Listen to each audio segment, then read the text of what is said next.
Hey, I'm Coach Lee Tonks. I'm an ex-professional boxer, had over 100 fights between amateur and pro. I've been in with all kinds of world champions, done thousands of rounds sparring with people like Rafael Uelas, Gabriel Uelas, Ricky Quiles, Hector Lopez. I was in the Terry Norris camp. That's where I had my pro career, had my last fight at Hawthorne Blvd. I knocked out Roberto Rivera in the 3rd round. And now I'm coaching at Sweet Science in Hawthorne. So one of the first things I want to tell people about is footwork is everything. A lot of fighters, you see them, even as professionals, their back foot is perpendicular to their front foot. I call it Frankenstein foot, because they're dragging their back foot along. So I'm going to show you basically the position that your feet need to be in and how you need to move your front foot. You start with this, and then once you get competent, then you can bounce around the ring like Sugar Ray Leonard. But for the beginning, this is the foundation that every fighter has to learn. And in fact, some of these world champions could do with a lesson in this, because there's a lot of great fighters out there who can bang, but they could bang a lot harder if they fix their footwork. The first thing you need to learn is your gait. That is the relation of your feet to one another. So how wide your gait is, how far apart your feet are, that will give you stability. So if you take a look at my feet, if I'm fighting you, I'm looking right at the camera, I'm attacking you. There should be, you don't want your back foot to be too far this way, because then you'll lose stability. You don't want it to be too far this way, because then it breaks down your ability to move. It should be right about here. There should be able to be a line that you can draw right through there, and that's how you know you're right.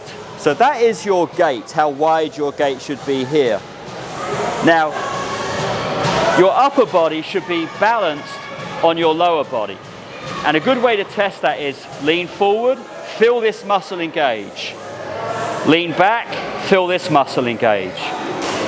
Go back and forth until you can feel both muscles engaged evenly, and that's when you know you're center balanced. Now from here, as you move forward, you've got to make sure that you stay on the ball of your back foot. Push off the back and then lift up the front and glide your front foot. It's really important that you don't do heel-toe or toe-heel, and it's also really important that you don't allow your back foot to catch up with your front foot or vice versa, like this.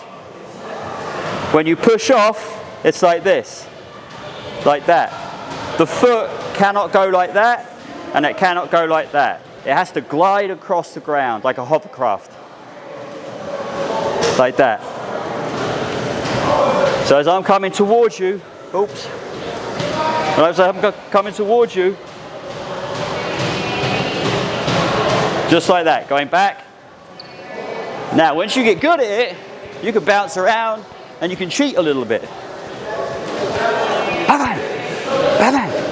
The problem you'll find is that if you go Frankenstein foot, you'll go 1, feet are too wide, you'll drag, and eventually by the time you come to your 4th punch, your back foot is right in front of you.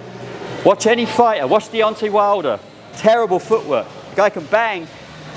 When he throws his punches, his right hand, his back leg is often this wide. Like, watch him. It's like, it just doesn't work. From a physics standpoint, it just works against you. If you want to get maximum power, you've got to keep your connection to the ground. Bam!